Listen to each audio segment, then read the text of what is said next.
pessoal, sou Pedro Gaudi, analista de investimento aqui da Mirai Asset Corretora. Hoje é dia 2 de setembro e a gente começa aqui o nosso programa para ficar de olho.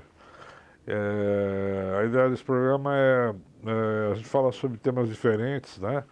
E hoje a gente vai falar sobre o setor de papel e celulose.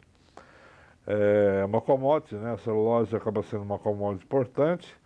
O Brasil é um grande produtor, ele é beneficiado pela sua exposição no mundo, onde você consegue ter uma produção de eucalipto muito mais rápido, né? Em 7 anos você já plantando a árvore, em 7 anos você já tira a primeira poda, vamos dizer assim, da árvore, enquanto em outros países demora 20, 30 anos, né?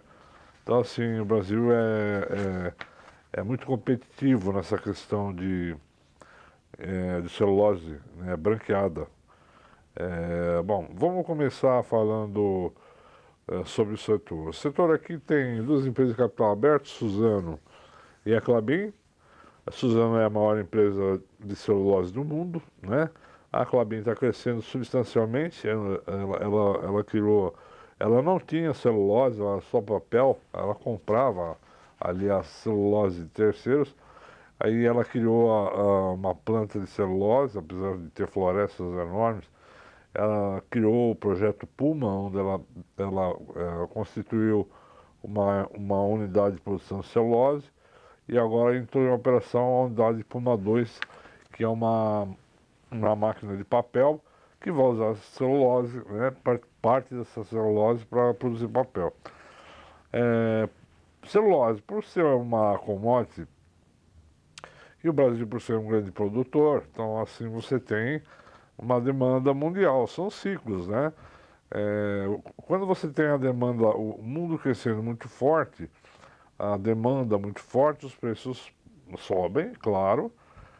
E você, nesse tempo, você pode ter algumas empresas vindo com novas capacidades, ou seja, novos projetos, enfim. E quando esses projetos chegam no mercado, você tem a sobreoferta da celulose ou do papel e você acaba mexendo no preço, jogando ele para baixo. E essa empresa vai estar endividada, porque normalmente são empresas de capital intensivo, porque um projeto desse não é barato. Ela toma dinheiro lá fora, são endividamento muito exposto à moeda estrangeira, e ela acaba jogando o preço para baixo com a super oferta. Então são ciclos, não em 3 anos, depende muito do ciclo da economia mundial. Bom, vamos falar. A gente teve até antes da pandemia um ciclo de queda de preço de celulose. No final, um semestre antes da pandemia, começou o ciclo de alta. As economias estavam melhorando, dando sinais claros que estavam melhorando. Os preços entraram em recuperação. E aí surgiu a pandemia no quarto trimestre de 2019, surgiu a pandemia na China. Fechamento, a China parou de comprar, parou literalmente. No final do primeiro trimestre, o fechamento começou na Europa, Estados Unidos, aqui na América do Sul, correu o resto do mundo.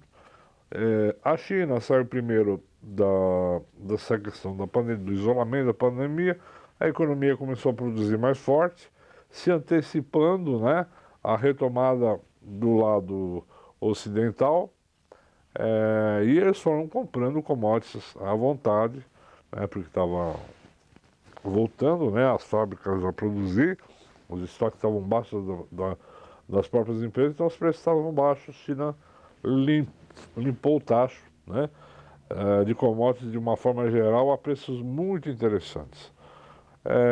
Petróleo, celulose, cobre, soja, milho, petróleo, minério de ferro, enfim, fez grandes estoques, né?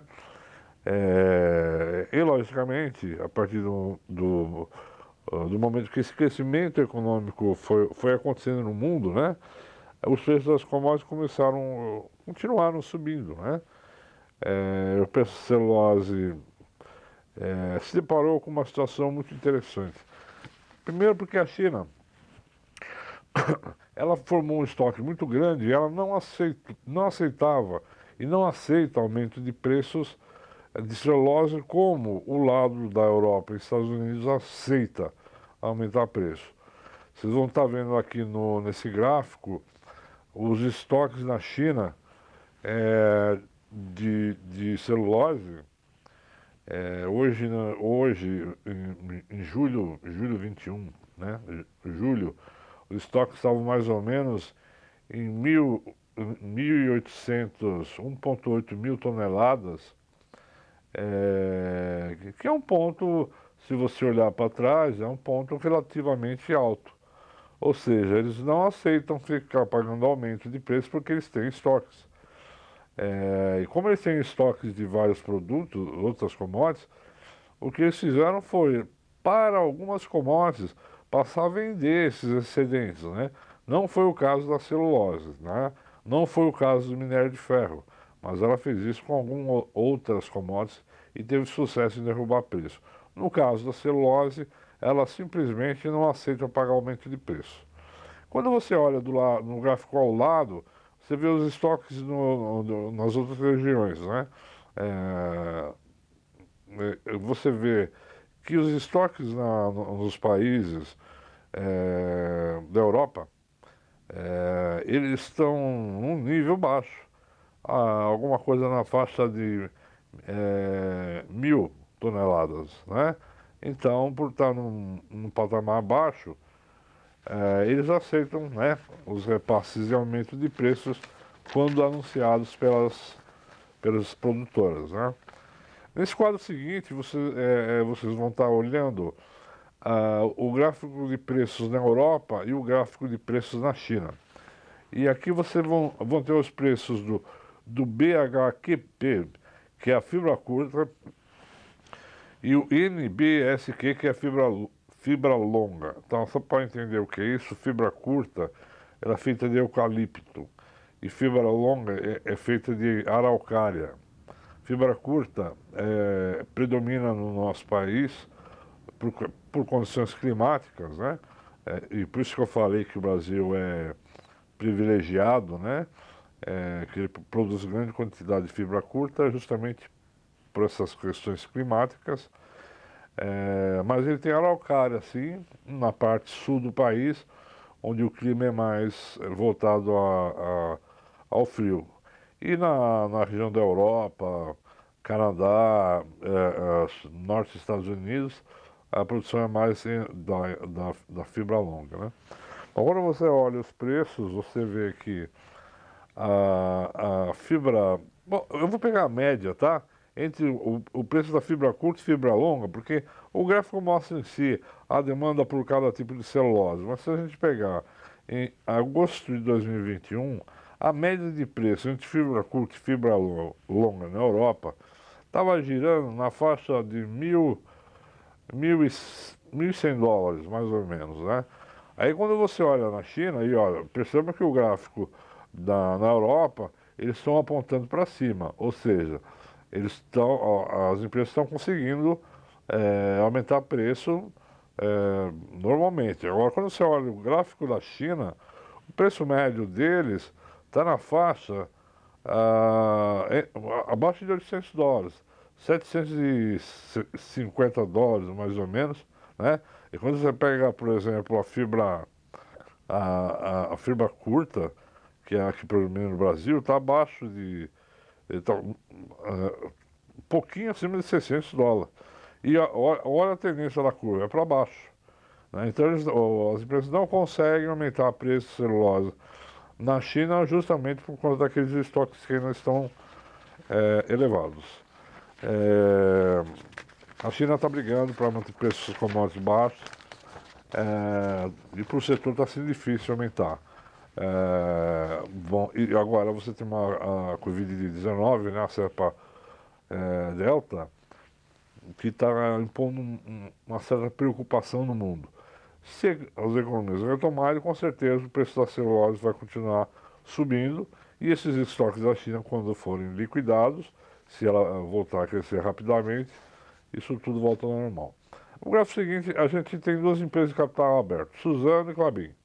Assim tem outras empresas, capital fechado, Eldorado, enfim, mas assim, capital aberto tem duas. Vamos falar dos números da Klabin. No segundo trimestre de 2021, a Klabin teve uma receita líquida de 4 bilhões de reais. Foi muito influenciado pelo aumento do preço dos seus produtos, celulose e papel, do dólar mais forte, né? E isso fez com que a receita dela crescesse 18% em relação ao primeiro trimestre de 2021 e 38% em relação ao segundo trimestre de 2020. O EBITDA ajustado foi de 1,8 bi de reais, 43% acima do primeiro trimestre 21 e 35% acima do segundo trimestre 20. Aqui você teve como fator principal o aumento do faturamento pelos fatores que eu falei. A margem EBITDA dela saiu de 36% no primeiro trimestre 21 para 44% no segundo trimestre 21, mas ficou abaixo da margem do mesmo trimestre do ano anterior, que foi de 45%. Isso não tira o brilho do resultado. Como essas empresas e a Suzano, elas são empresas de capital intensivo, ela tem muita dívida em dólar. Então, quando o dólar, conforme a variação do dólar, você tem que ajustar a sua dívida, o efeito do dólar em reais. Isso pode gerar uma variação cambial negativa ou positiva, que influencia a linha final de resultados. No caso do segundo trimestre, a variação cambial foi positiva, o que fez com que a Klabin tivesse apresentasse um lucro de 719 milhões de reais, né? Um crescimento de 71% sobre o primeiro TRI de 2021 e contra um prejuízo de 383 milhões no segundo trimestre de 20. Toda a linha final dessas empresas é influenciada por câmbio e preço dos produtos. Basicamente, quando a gente olha assim um trimestre 21, o mercado interno representou 59%, 41% o mercado externo, foram 946 mil toneladas aí de volumes vendidos. No mix de vendas, 42% celulose, embalagens 30%, cartões 18% e craftliner 10%. A dívida da empresa está um pouco elevada, como eu falei, por conta do projeto Puma 2. Hoje ela tem uma dívida líquida de 18,7 bilhões de reais. Como o projeto entrou em funcionamento agora, ela vai reduzir rapidamente, tem conseguido já até reduzir.